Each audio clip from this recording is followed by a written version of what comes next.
I live in a building that seems to have been forgotten by time and any trace of humanity. It's a gray concrete structure, a brutalist mass, where the hallways exude a cold dampness that gets into your bones. The flickering fluorescent lights overhead hum with a constant electrical buzz, a hiss that seems to warn you that you shouldn't be there.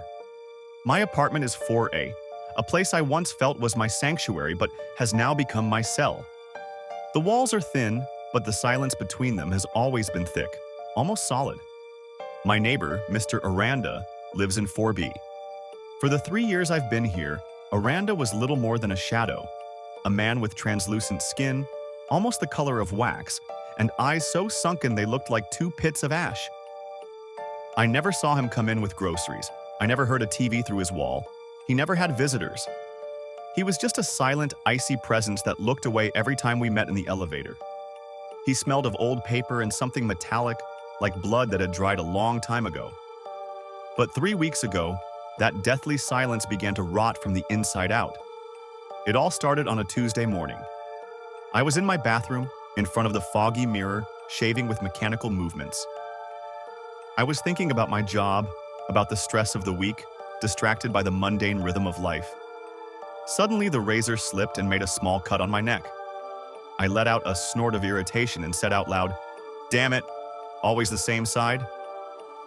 It was a trivial comment, a thought that escaped my lips toward the cold tiles. I cleaned the blood, finished dressing, and went to the kitchen. 10 minutes later, while the water began to boil, I heard it.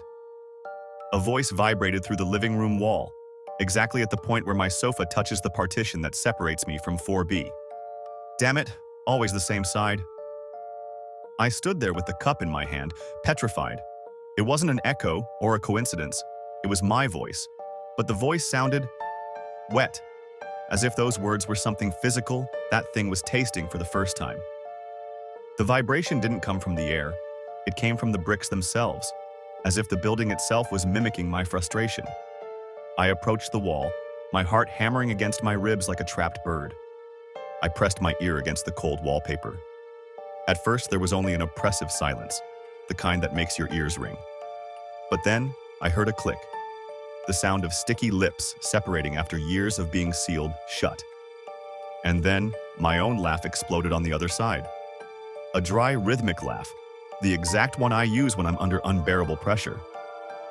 Aranda wasn't just talking to himself, he was rehearsing me.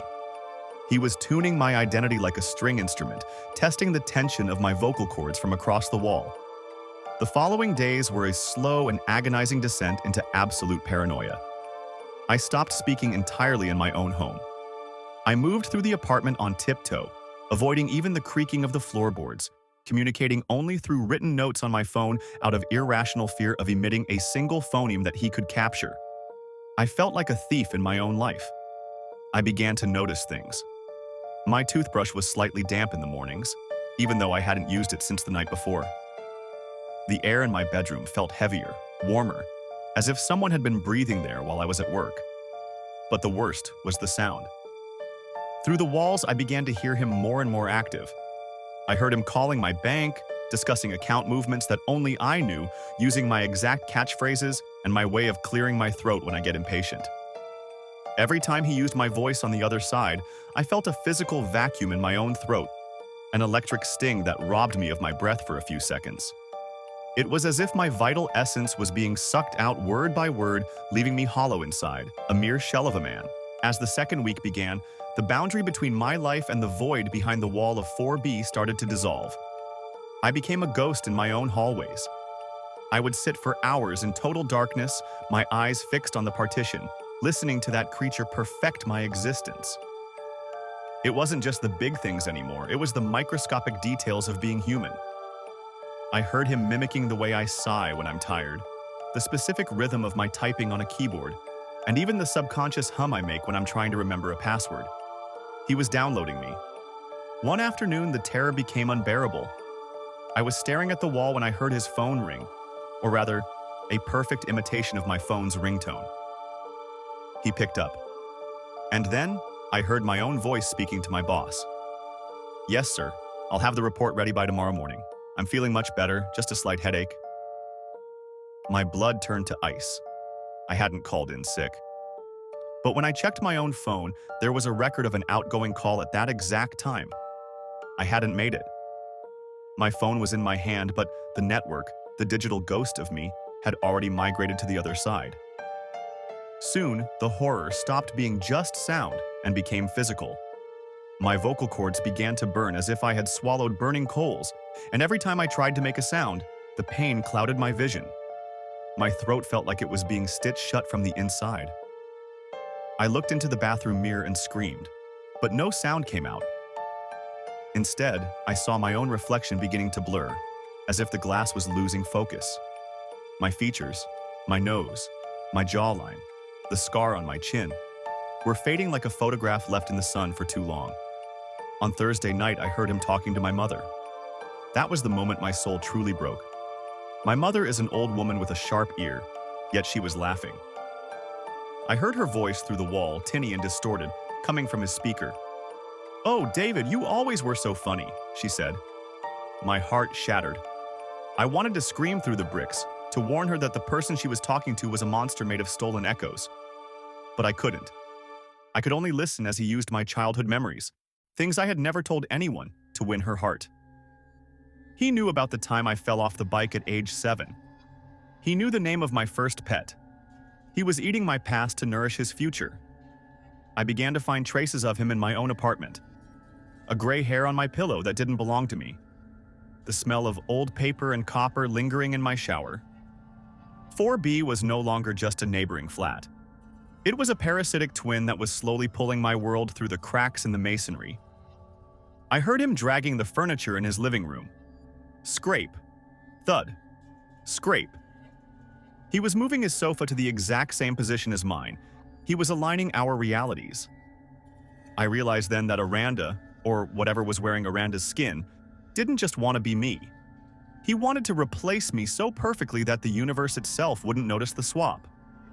I spent 3 days without sleeping, armed with a kitchen knife, sitting in the center of my living room. I watched the shadows stretch across the floor, feeling my skin grow thinner and more transparent.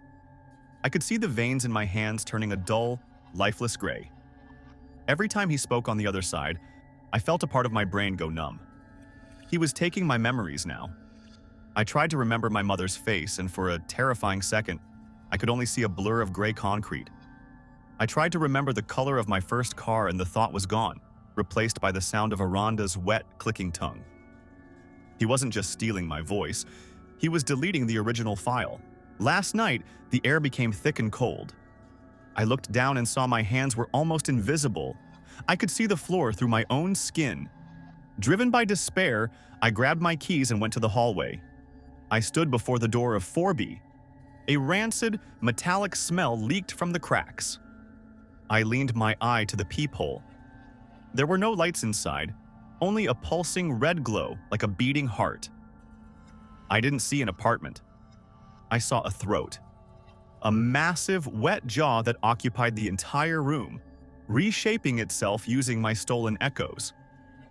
Then, the door vibrated, and my own voice, clear and perfect, whispered from the other side. "Thank you for the silence, David. You don't need that body anymore. I will wear it better than you. I will live your life without your mistakes." I fled back to my room, but then I heard it. The jingle of keys. My keys. My door opened with that familiar creak. He walked in. He looks exactly like me. My face, my clothes, my height. But his eyes are just two bottomless black pits. He didn't even look at me. He sat on my sofa and turned on my TV. Now I am locked in the bathroom, watching my reflection disappear. I can hear him in the next room, laughing with my mother on the phone.